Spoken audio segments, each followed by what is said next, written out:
Good day, and welcome to our physical education online class.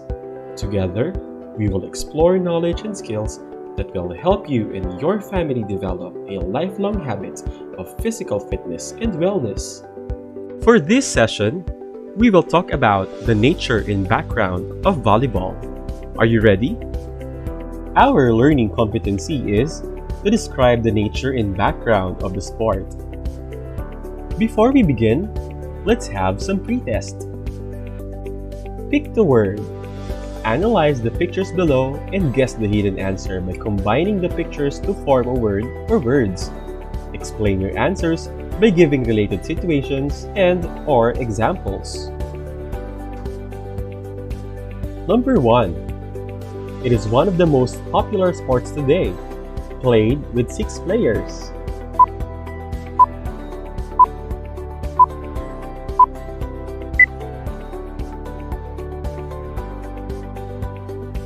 Number 2. The inventor of sports, volleyball.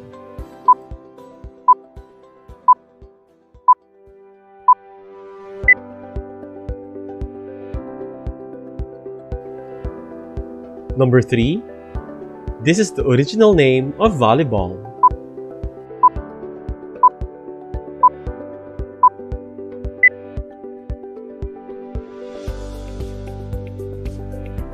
Good job! Before we proceed to our next lesson in physical education, let us recall our past lesson about physical fitness. Complete the cloud map below.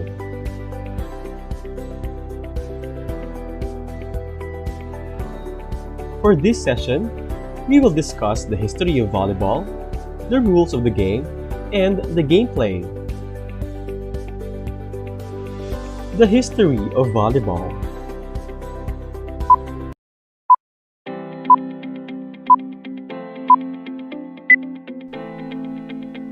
Morgan had attended the YMCA's Springfield College, where he had met James Naismith, the inventor of basketball.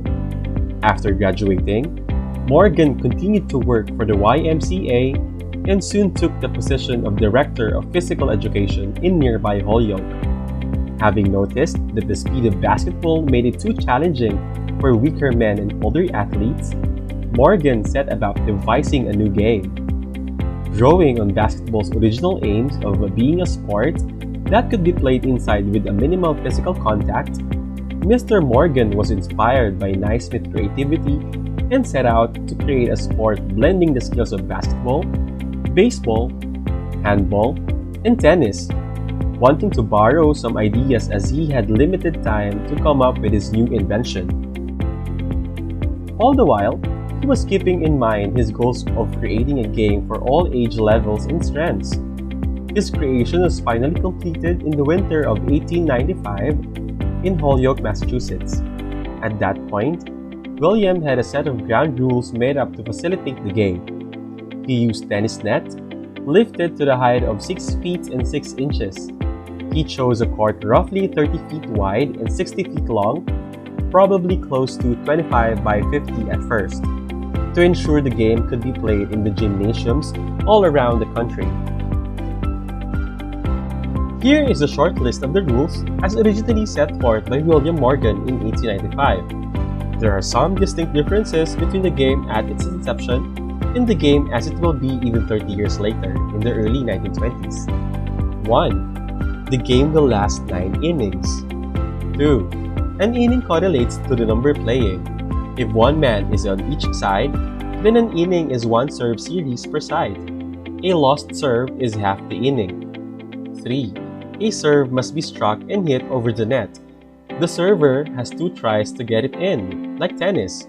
However, if a teammate hits the ball after the service to help it over, it is good. 4. A side only scores when serving, as in side-out scoring. 5. The ball is considered dead anytime it hits the net. No let serves or playing it out of the net. 6. The line is considered out. 7. Any number of people can play, if teams are equal. 8. If a ball touches a wall or ceiling and bounces back in play, it is still alive. 9. No limit to hits per side and no limit to hits in a row by the same player, or dribbling. Mr. Morgan announced his sport as Mintonet, and his presentation would include 2 teams of 5 men to demonstrate the game and its rules. After an observer, Alfred Halstead, noticed the volleying nature of the game at its first exhibition match in 1896, played at the International YMCA Training School, now called Springfield College, the game quickly became known as volleyball. It was originally spelled as 2 words, volley and ball.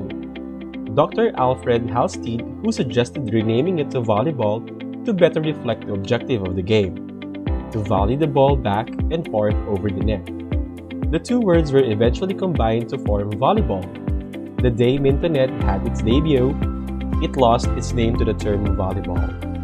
On July 7, 1896, volleyball had its first official game. After the positive response to the exhibition game, Morgan continued to experiment with the rules, firstly by raising the height of the net, and then by trying different types of balls to achieve the optimum weight and speed. Sporting goods company A.G. Spalding and Bros. Eventually created a new type of ball that achieved the perfect balance he was seeking. And within just few years, Morgan's game began to spread around the world. From there, William Morgan moved on from the YMCA to pursue other careers. He was said to simply be proud that the volleyball was being enjoyed by so many people. William Morgan died on December 27, 1942. His name continues to be honored in the volleyball world, as the top male and female players at the United States collegiate volleyball level are awarded the Morgan Trophy each year.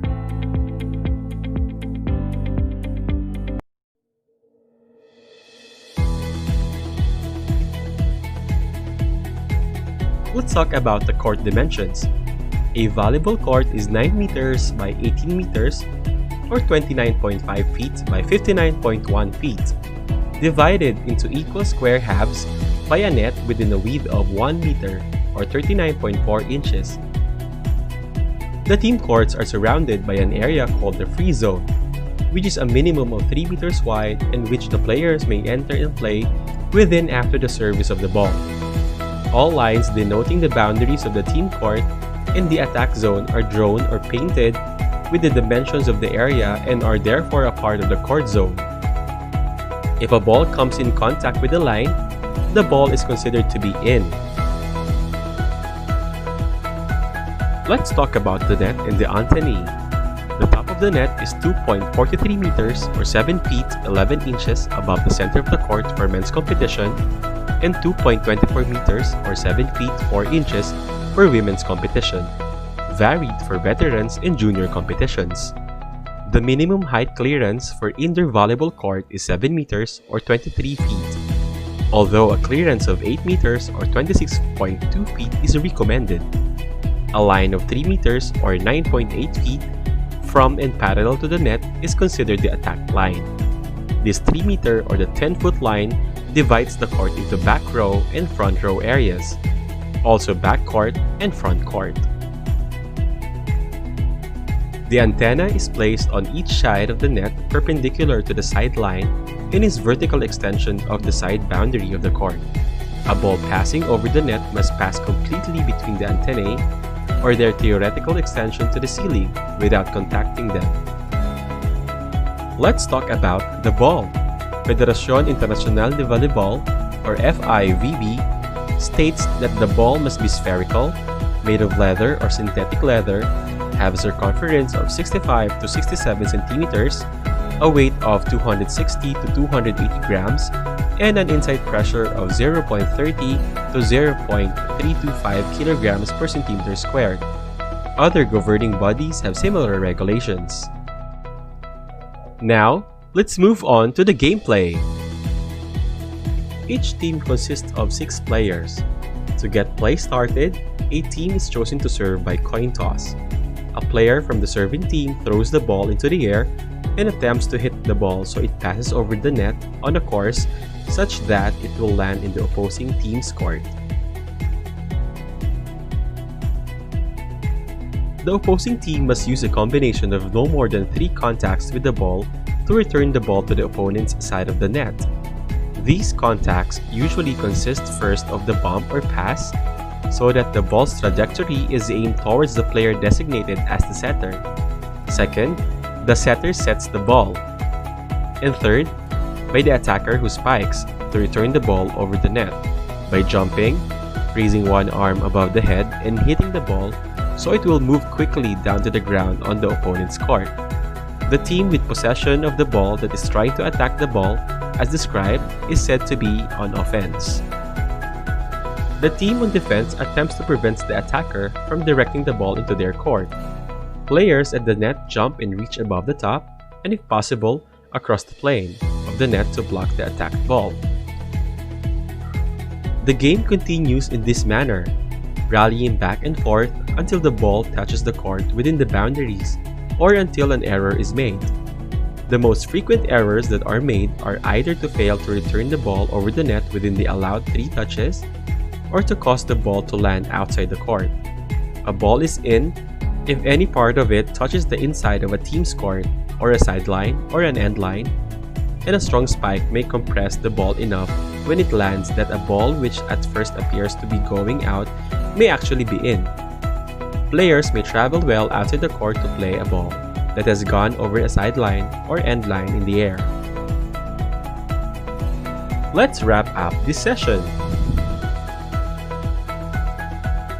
Read and complete the sentences below.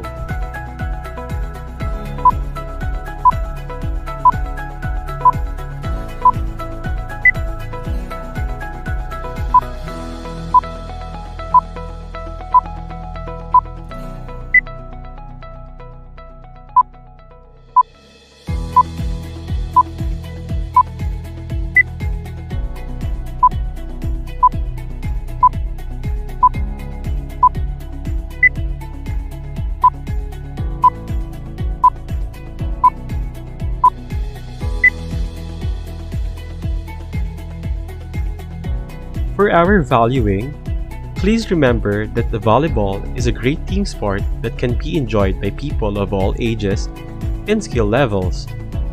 And let's answer this.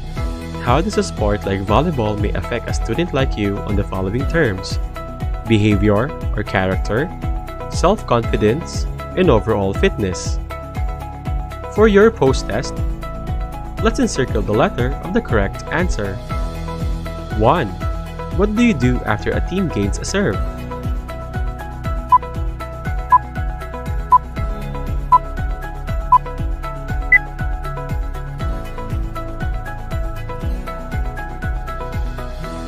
2.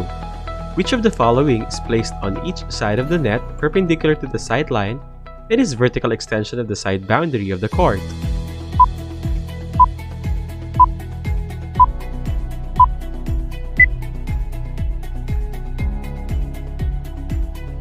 3. How many contacts of each team to return the ball to the opponent's side of the net?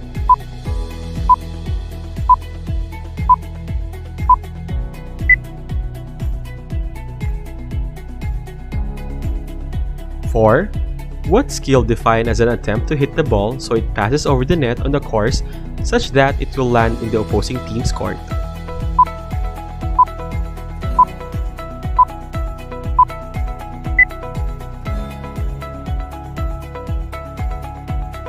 And 5. What do you call a line 3 meters from and parallel to the net?